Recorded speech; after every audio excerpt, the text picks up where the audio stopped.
So that's where a lot of our early ideas about codependency really come from. And so in my work, I really disconnect the concept of codependency from living with someone with substance use issues, right? I abstract it from alcoholism because because yes, there is that overlap, but also there isn't. And so when we can be more broad and have a greater breadth and depth, we can give people a chance to find wellness, right? Hello, everybody, and welcome back to another episode of Witchy Wellness Radio. And this is a show you learn how your body and emotions are not in the way, they're actually leading the way. And today we are talking with Maria Victoria Albina. She is a master certified somatic life coach, UCSF trained family nurse practitioner, and breathwork meditation guide with a passion for helping humans socialize as women, realize that they are their own best healers by reconnecting to their bodies and minds so they can break free from codependency, perfectionism, and people-pleasing to reclaim their joy. I'm so excited to have Maria Victoria on the show today. Welcome. Thank you so much for having me. It's such a delight to be here. Yeah. I think we'll have a lot to talk about today because a lot of our Yeah. listeners totally relate to what you're about. Is really, our show's tagline is your body and emotions are not in the way. Right. They're leading the way. And so much of the work that you Yes. do is that's exactly the premise of it all. Yeah. But I would love to hear, how did you get from, where you started to where you are today, working and helping people realize that their bodies are really leading the way? I love that. And I love the way you framed that. Thank you. My journey into this work started started at birth, really. I was very sick. I had digestive problems and the kind of intermittent depression and anxiety that comes with alterations in the gut microbiome since I was very, very small. And I tried what felt like everything to heal it. And part of that work, because I am a nerd's nerd, which is a compliment, let me be very clear, I became the help that I needed because I couldn't find help otherwise. So I started studying medicine and studying psychology and became a family nurse practitioner, an herbalist, studied functional medicine, worked in primary care and had a private practice in Manhattan, which was a great joy in a lot of ways. And I healed myself physically and found that my symptoms kept coming back and I couldn't figure out why. And so I started, I also trained in epidemiology again, nerd. And so I started looking at patterns, right? And getting really curious about what was when my symptoms were spiking and what was going on in my life. I sort of started getting clued into mindset, clued into somatic experience, and started then tracking the same things in my patients and started to see the real overlap that collectively, when things in our life felt out of balance, disorganized, unsettled, when we were not in presence, when we were not attuned to self, when we were not living in intentional ways, when we were living from our codependent, perfectionist, and people-pleasing habits, we had tummy aches. Our thyroid numbers would get jacked. Our periods would be early or late, right? Et cetera, et cetera, et cetera. And so that inquiry, right? What is the core dis-ease here, keeping me and my patients out of wellness, led me to take the gentle lean in from functional medicine to looking at mindset and training in somatic experiencing, sensory motor psychotherapy as a coach, and really exploring the role the nervous system has in every aspect of our lived experience. And it has been incredible. The amount of change I see in my clients' lives now is just, oh, Lauren, it's just mind-blowing, just mind-blowing. That's so beautiful.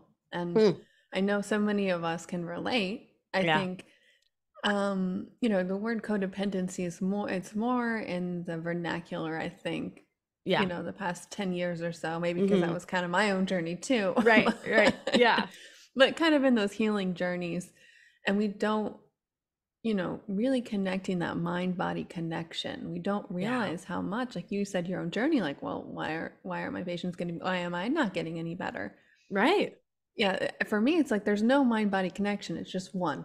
It's all, you know. Right. Certainly. Yeah.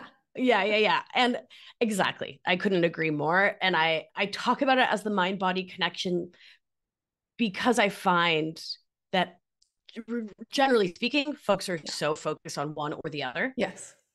Right. And they want to, I did too, want to think our way into being well, or just yoga our way into being well and not look at our mindset. And so for me, it's like a bridge. That conversation, that languaging is a bridge that allows people to say, like, okay, I believe the mind has primacy, or I believe the body does. Maybe I can connect them. And so it's sneaky, Lauren. Yeah. It's like a sneaky way to be like, actually, guess what? I know. And I see that too in myself and people that are on this journey, whether it's so spiritual, like you said, just I'm going to meditate, which can work, but I'm going to, maybe some people, and I'm not going to put limits on anybody. No, totally. You know, but it's a balance for me. It's like finding that balance, that flow state, right? Of, you know, I'm still going to like feed my body well, whether it's what I think, what I eat, how I move, who I'm with, you know, it's like what I say. It's like it's all of that. And I wanted just to talk about, I mean, I kind of mentioned codependency, but what's kind of your synopsis or definition of codependency, and like what does that look like? Because maybe some people might not realize they have some codependent symptoms in their own lives and their own bodies. Yeah, thank you for that question, because I think it's a place of great confusion that leads a lot of people who could be getting a lot of help from getting help, because they're like, oh, I just don't identify with what I've heard as the popular story around codependency, which really comes from the 80s and the war on drugs, and this whole framing that, you know, folks who use substances, who use drugs are a problem. They're bad people. Right. That's a war on drugs told us. And they are being enabled by these other people who have similar character defects and bad ways of being that keep the drug user, substance user, alcohol user using. It's their fault too. Right. And so this villainization that happened was really part and parcel of the concept of the war on drugs. So that's where a lot of our early ideas about codependency really come from.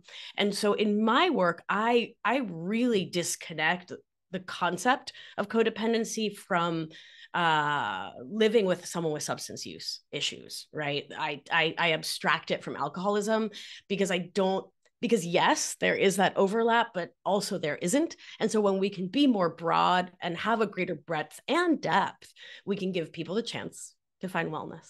Right. So I define codependent thinking as the habit of chronically and habitually sourcing our sense of wellness, worth, and value from everyone and everything outside of ourselves in a hunt, an endless quest for external safety instead of looking within, because we don't believe we're worthy and we don't know that we can create safety for ourselves.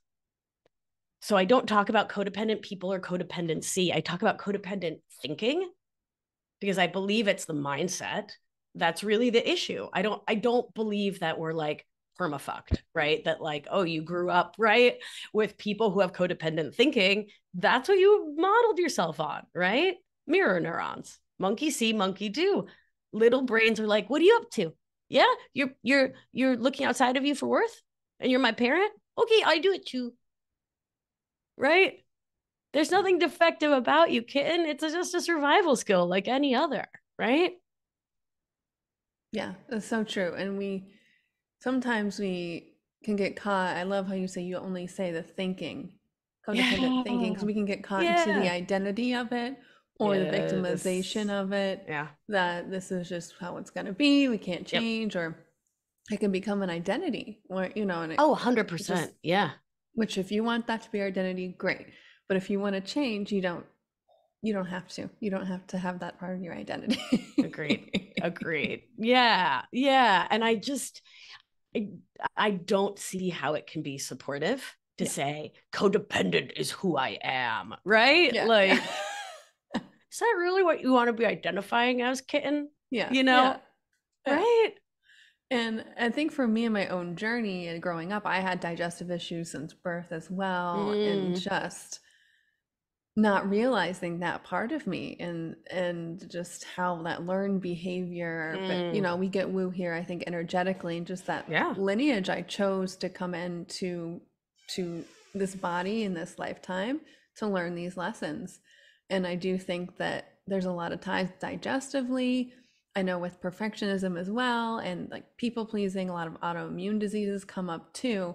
But because my motto and the thing I live my life and why it inspired me to create the show is our body isn't in the way, it's leading the way. So Right. all of these Right. things are all happening for us to, you know, knock, knock, knock up. It's calling us up to take a look in and to do the inner work, change the mindset, do something differently. So I'd love to hear your take on like the tie with the chronic pain and autoimmune diseases, the digestive issues, and this codependent type thinking. Yeah, I want to be very careful here as a Yeah. clinician, particularly coming not just from functional medicine, but from public health.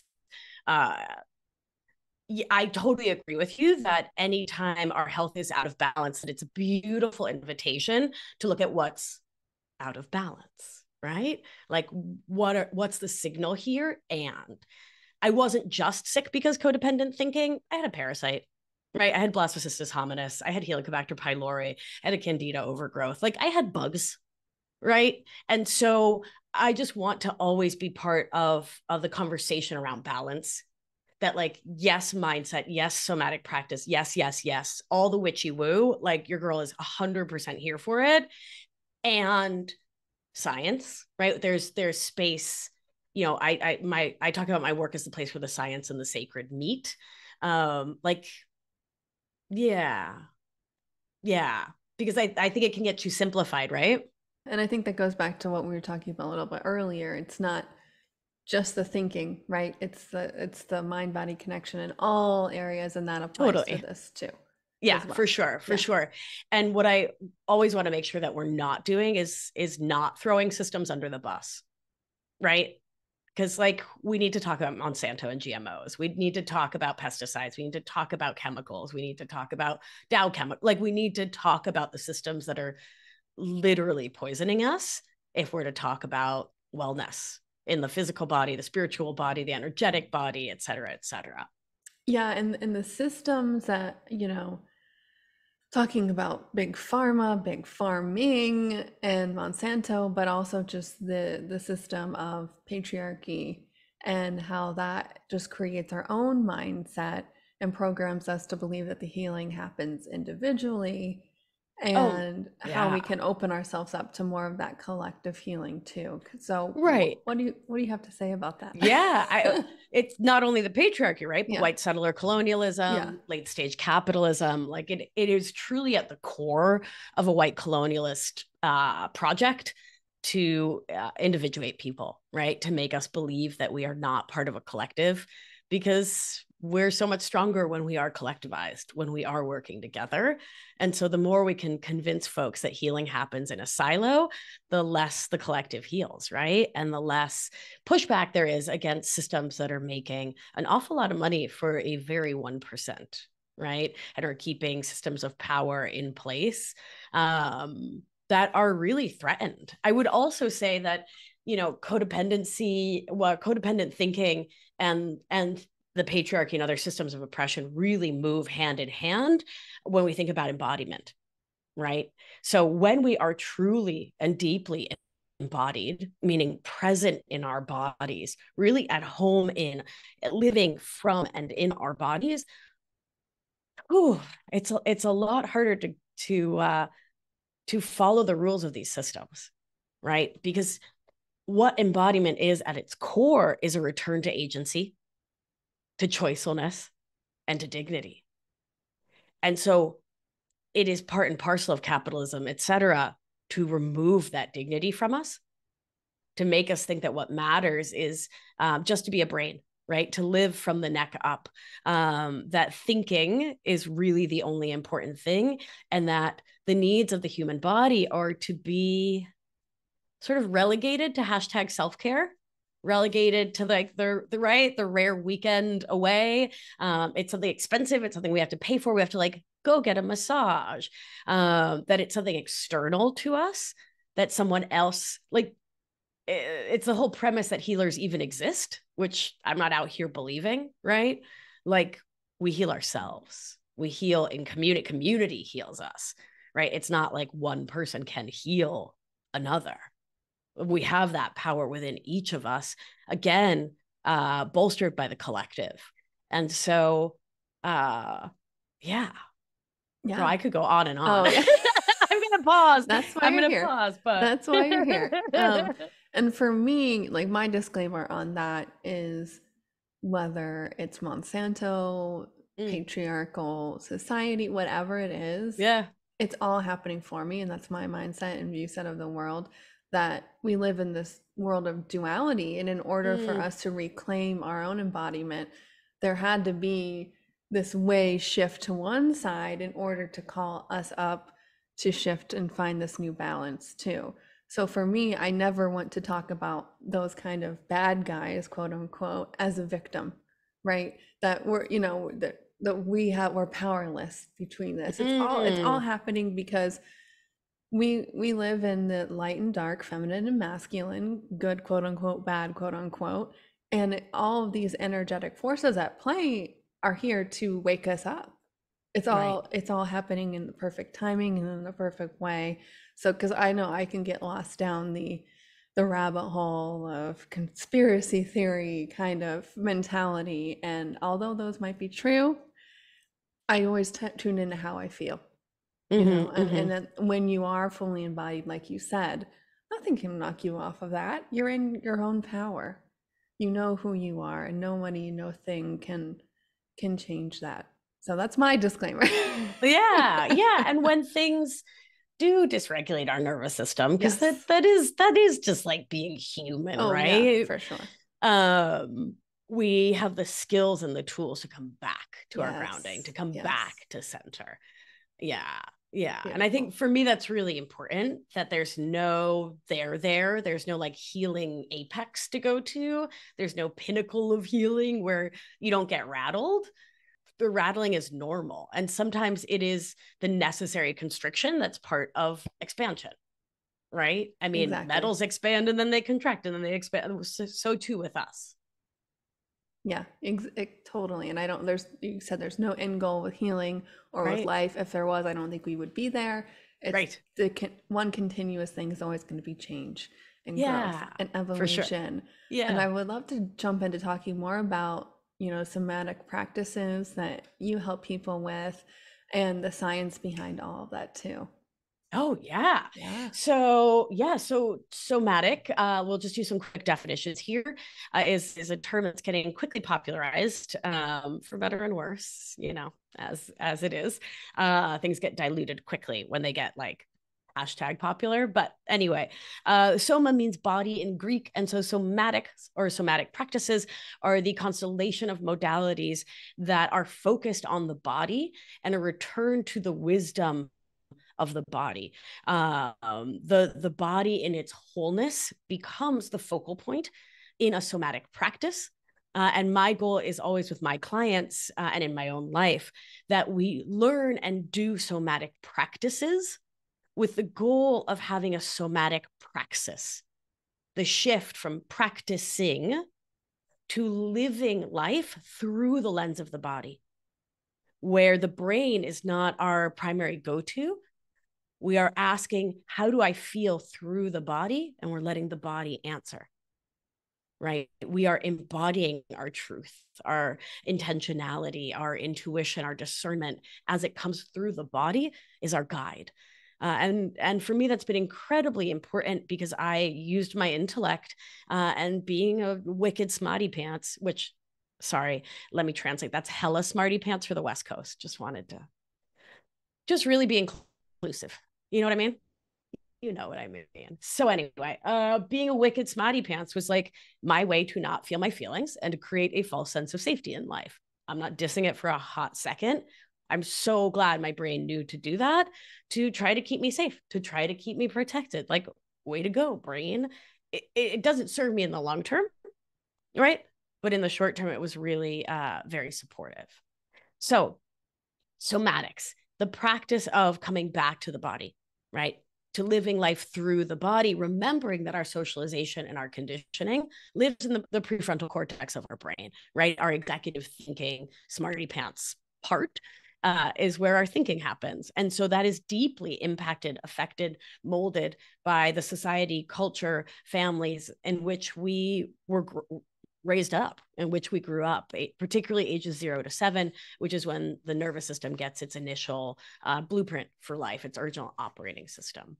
So the science is really all about the nervous system and recognizing that when a nervous system state gets activated, the body needs to complete that state to come back to peace. So what that means is someone, my partner the other day, what was I doing? I was like folding the laundry or something. And she came home early and I don't know why the dog didn't bark, but he didn't. And so she came up behind me and went, boo. And she scared my pants off. She got like 10 out of 10 points. Like well done, Billy. Way to go. Well done, you. And I jumped. And my immediate reaction was to not hit her, but like paw at her, hit her, like, oh, man, sticker. You scared me. Oh, right. And move my hands fast. You know what I mean? Like the way little kids paw at each other. And that was my body completing the stress activation cycle. So I was at rest. I was chill. I was in ventral vagal. I was folding laundry, making little perfect Marie Kondo squares, feeling good about life. And then there was a fright. My nervous system got activated into what's called sympathetic activation, fight or flight, an adrenaline, and eventually cortisol fueled state in which the body is like, there's a lion here. And so the body needs to know, the lion is gone. And it needs to let that lion-based adrenaline energy out. And that's what my body immediately did because I'm safe with her, right? She's my safest person. And so being able to move quickly and let that frenetic out brought my nervous system back into ventral vagal, the safe and social part of the nervous system where we can connect, where our cognition works optimally. And to bring us back to the physiology, everything that runs through the middle of us, our eyes, ears, nose, and throat, our swallow reflex, our throat, heart, and lungs, digestion, diaphragmatic activity, reproductive function, liver, spleen, kidney, everything runs best. Also thinking runs best when we are in ventral vagal, when our nervous system thinks, I am not currently under attack, which makes a lot of sense, right? Yeah.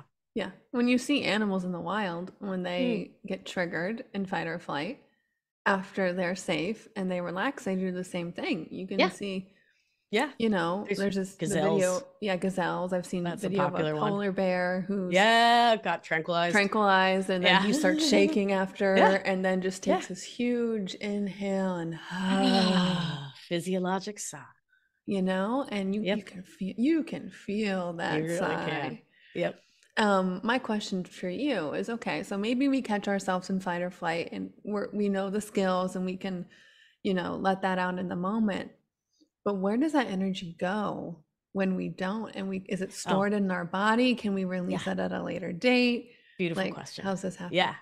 Yeah. So in the nervous system nerd world, we say the issues are in the tissues, which means that our body holds on to all that stored adrenaline. So if someone with whom I don't feel safe had startled me, or it had been an actual lion, then I would have had to make a different choice other than to release that energy in a safe, sane, helpful, loving, cute, fun way, right? And for like little kids, most of us can't yell back at a parent, right? Like that's just not a safe, smart thing to do. So we hold it in. Now, it's not like there's like angry sitting in your elbow or sad in your shoulder, right? It's not like your emotions stay in your body like that. But what happens is we assume postures. And so this is leaning more towards Pat Ogden's work, sensory motor psychotherapy, looking at the postural changes that happen secondary to our nervous system response. So the big one I talk about in my work, because most of my clients, most of us who are emotional outsourcers, which is what I call codependent, perfectionist, and people-pleasing thinkers, we've been walking on eggshells our whole lives. And so we come into a stance where our shoulders are rolled forward, our chest is collapsed, and we're sort of in a collapse against the world, right? And perhaps with our hands out like a boxer ready for the next blow. And we move in the sagittal plane in this way, right? And we lose our capacity to be in the flow state in our bodies, right? Our posture shows how we're closed against the world, right? So next time you get startled or somebody texts who you're like, oh, see what happens to your body. Get curious, right? Does your head drop, right? Or do you throw your shoulders back in a defensive stance, like you're gonna like a punching posture? Do you collapse through the shoulders? Where do your hands go? Where do your legs go? How do you sit in certain conversations with different people? And that's where the energetic goes, is into posture usually. And what we're interested in is the postural changes. And I think that's really important to make the conversation less ableist. It's not like there is some right posture that shows that your nervous system's cool. Like, come on now. What we're looking at is changes from your physiologic baseline. So if you have scoliosis, not having a straight spine doesn't mean there's something like out of balance with your nervous system. It means you have scoliosis, right? So just saying that really clearly.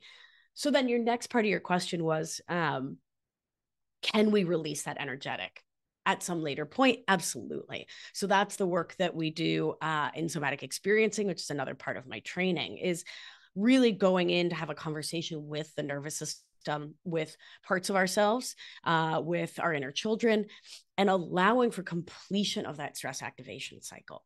So that can mean in our mind's eye, pushing someone away, or pushing a situation away, or screaming at someone, or whispering the truth we wanted to say, or asking for help, or showing up as our favorite version of ourselves, our most loving adult self, to give ourselves support, right? There's lots of ways that we can play with these energies and allow ourselves to flourish in completing that stress activation. So it's not always under the surface, driving us out of regulation, because the body wants to complete it, right? It wants to do these things, right? Whatever, your completion looks like, and will drive us and keep us in a dysregulated state, where regulation in the nervous system refers to how much gas is going into the system and how much brake, right? So if you're driving a car, you regulate it by giving a little gas right before you go into a curve. And then on the straightaway, you see a curve coming up,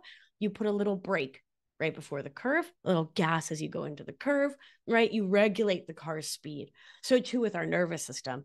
We see something that feels unsafe, you might hit the gas a little bit so you can get out of there. And if you feel really, really unsafe, you just want to stop.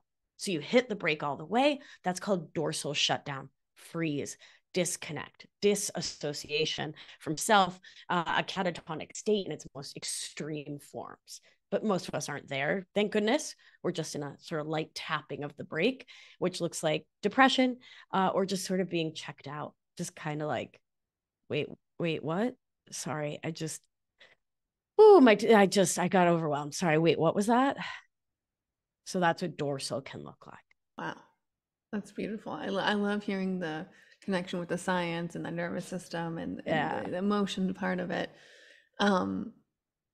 I know that you help people through somatic practices like breath work, ecstatic dance. Like, what are some, I guess, in addition to those, like, what are some other somatic kind of practices that people might want to try out, or I guess go into what you offer and help people with as well? Yeah. So what we know from the science is that things like breath work can be a beautiful part of somatic healing, but it is a cathartic practice. And so I always say catharsis is cute, but integration is where real sustainable life change happens. So things like dance and movement that help us to reconnect with and step into our bodies. Really, one of the most important and vital somatic practices is being our own watcher. So most of us think of being our own watcher of just watching our thoughts. And that's helpful. That's amazing. That's incredible. Yes, please. And let's start watching our body, right? Let's be present in the body to watch the ebb and flow of energy throughout our form.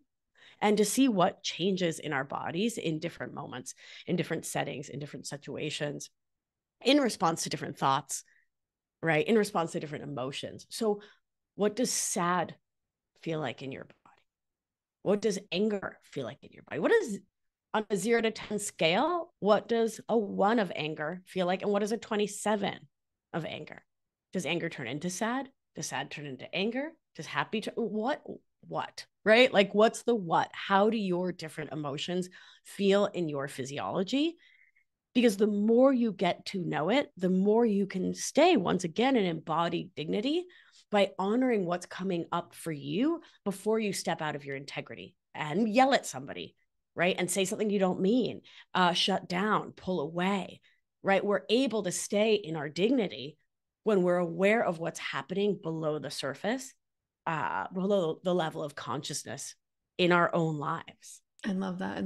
I've never heard the how you phrased it, becoming the watcher. I've heard the observer or the scientist, but I love the watcher because it's like nice. It's like a gentle kind of feeling to a loving kind of safe feeling. Right. Because compassion is compassion, curiosity, and care. So the 3 C's I teach, right? And they are the most vital part of this work. The way we talk to ourselves in meditation, in mindfulness, in our tender moments, that's how we live our lives. So take a look at it.